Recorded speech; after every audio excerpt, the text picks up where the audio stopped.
In a world of smartphones and tablets, there's still a need for a repairman who knows his way around Underwoods and Remingtons. Meet Ed Skibba. I think the people like the sound of a typewriter when they're typing on it. It's kind of soothing to hear it type and then see what you typed right away. It comes up on the paper. Or you do a computer, you type the whole thing out and hit enter and the whole thing comes up and that's it. But it's not the same as listening to a typewriter type. Well, the passion for the old typewriters is that something old and wrecked and doesn't work, and you make it work. It's very satisfying. They often said if you can work with your hands, you'll never lose your mind. So that's the best part of it. It's very soothing.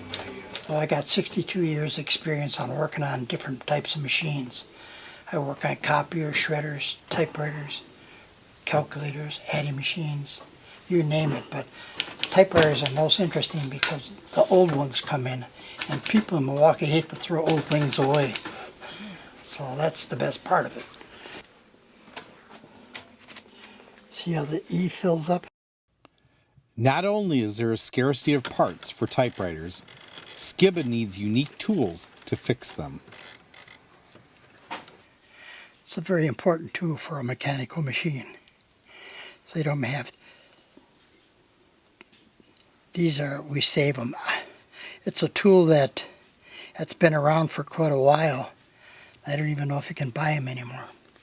So I got a few of them, so we save them. We prize our tools.